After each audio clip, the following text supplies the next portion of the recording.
Hi, I'm Dave Blake with the Northwest Clean Air Agency. The Northwest Clean Air Agency is an agency of local government responsible for regulating air pollution sources in Island, Skagit, and Whatcom counties. Our damp climate here in the Pacific Northwest gives rise to one of the most common problems affecting indoor air quality: mold. When mold grows inside your home, it's unsightly, it smells, and if left untreated, it can do real damage to your property. Mold and water events can have a big impact on the resale value of your home. Exposure to mold has also been associated with health issues such as asthma, sinus problems, allergies, and more.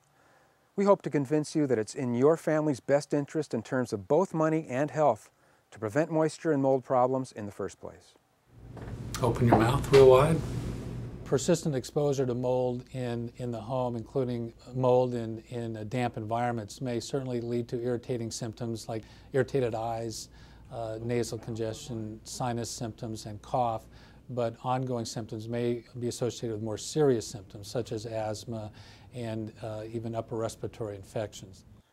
In the next few minutes, we'll explain why mold grows indoors and how to prevent it. We'll also cover how to effectively get rid of minor mold contamination yourself when you find it, and when it's time to call the experts. At the end of this video, we'll list some valuable sources of information and additional resources. But first, some brief mold facts. Nothing is more natural than mold. Mold's a fungus. There are thousands of different molds on the planet. Like all living things, mold needs moisture to grow and survive. Outside in nature, mold's job is to digest and break down natural vegetation, like what's going on in this compost pile.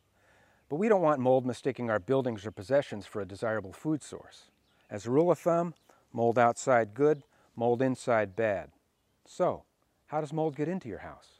Mold growing outside releases thousands of microscopic spores that easily float through the air and into your home through open windows and doors, or by pets and people who track them inside. These tiny spores are, for all practical purposes, impossible to keep out of your home. What really determines if mold will grow in your home is one key ingredient, and that's moisture.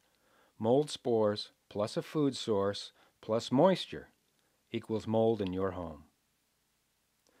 Mold indoors likes to eat paper and wood products, and even some of the glues that hold them together. In addition to building and finished materials, many of our possessions can serve as mold food. Again, if moisture is added. Furniture, clothing, toys. Mold can grow on just about anything if it stays wet or damp. There's really no practical way to keep out the thousands of microscopic spores or eliminate their food source. Spores are everywhere, so the key to preventing mold growth is to remove water from the equation. The first rule of mold prevention is keep it dry. If there's no moisture, then there's no way for mold spores to grow. There are three general ways that moisture accumulates inside a house or an apartment. Living in the Pacific Northwest, of course, the first way that comes to mind is water that gets in from outside. Unwanted water can invade your home through leaks. Roofs leak, windows leak, doors leak, siding leaks.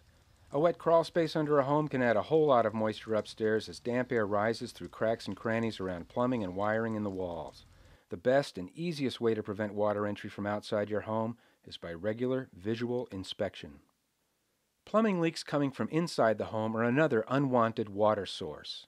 Be sure to check for leaks or condensation coming from drain pipes, washing machine supply hoses, clothes dryer ducts, and other pipes and fixtures. The third key source of moisture comes from within the home itself, from people and their everyday activities. You may not think about it, but every time we exhale, we're adding water vapor to the air. When we add other typical domestic activities that produce moisture, it becomes clear that we live very moist lives. The amount of moisture in the air is called relative humidity. When moist air comes in contact with a cool surface, it condenses back into liquid water. That's what causes the outside of your favorite cold beverage to sweat when it's humid outside. Inside your home, it's easy to see moisture condense on a window or mirror, but not so easy on a cool bedroom wall. These surfaces are commonly close to the same temperature, and you don't notice the condensation on the wall until the mold starts growing. Using a relative humidity gauge in your home is like using a gas gauge on your car, except instead of telling you how full your tank is with gas, it's telling you how full the air is with moisture. You can find one of these in most home electronics stores for about $30. In general, 30 to 50% relative humidity is a healthy range for your home. The higher the relative humidity, the more likely you're going to get condensation that can lead to mold growth.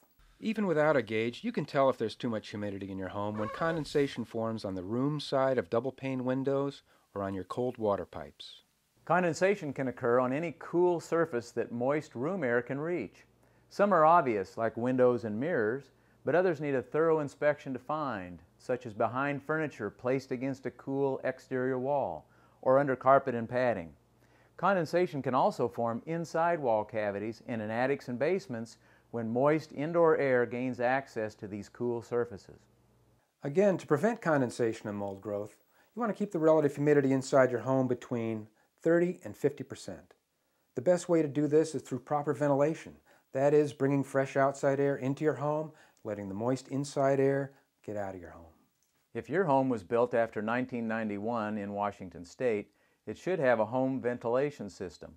If you're fortunate enough to have one of these systems, learn how it is supposed to work and experiment with the manual and automatic controls to see what works best for your situation. Ventilation systems can be added relatively easily to most any home. This is an example of a whole house ventilation system, typically mounted in an attic, routed to various rooms of the house to pull moisture out of the home and exhaust the moisture to the outside. But even without one of these systems, moisture can be controlled with a dedicated use of bathroom fans and kitchen range hoods. Using exhaust fans in kitchens and bathrooms will capture and remove large sources of moist air before it can escape into the house. A simple test for your fan is to see if it can hold up a piece of tissue paper. Make sure the fans are ducted all the way outside, not just into your attic. And let the fan run until the bathroom is dry, 30 to 90 minutes. Some older homes have no exhaust fans. Lucky to have a window that opens, right? In this case, when the relative humidity gets too high, you just have to take matters into your own hands. If you briefly open all your doors and windows, you allow colder outside air to flush out the stale, moist air trapped inside. If it's breezy, this will only take a few minutes. Then close up and reheat to 70 degrees. You can do this even when it's wet outside because exchanging and warming the outside air lowers its relative humidity and reduces the risk of condensation and mold growth. The heat loss in your home is minimal because only the cooler air needs to be reheated. Your walls, furniture, and other possessions will not have time to get cold. How often to flush your home depends largely on the size of the home and how many people and pets are living in it. More people in a smaller space means more flushing will be necessary. Another way to reduce relative humidity is with a dehumidifier. These cost a little over $200 and are especially useful in basements and daylight basements. But you should note that dehumidifiers only work where the temperature is 65 degrees or warmer. So far, we've talked about what causes mold and how to prevent it from growing in your home. But what do you do if it's already there? Next, some tips on mold cleanup. And the first step in mold cleanup is to identify and fix the source of moisture that caused the mold in the first place. Aim for a permanent solution, because if the moisture returns, so will the mold. The next decision is, do you clean or discard? It depends. Slick surfaced items can probably be washed clean. Porous or fleecy items may well need to be thrown away. If you're not sure about your sensitivity to mold, it's a good idea to protect yourself before you begin cleanup work. For small amounts of mold on slick surfaces like walls, you can mist it with soapy water. Then scrub it off and allow it to dry completely. Use tape and plastic to protect the surrounding area. Bleach really isn't recommended anymore. Detergent will work without bleach's problems. If the mold you find is dry, be careful not to disturb it. Those spores want to fly. Gently cover it with foil and tape until you're ready to clean it up. If you smell mold but don't see it, you may need to get aggressive with your inspection. This can mean looking inside wall cavities and other areas you suspect might be moldy from current or past moisture problems.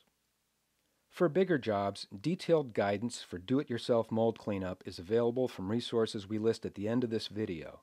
But in a nutshell, if you're attacking mold growth in wall cavities or over larger surface areas, you need to ensure that mold spores don't escape from your work area to the rest of the house. So plastic sheeting is used to create small enclosures around the work area.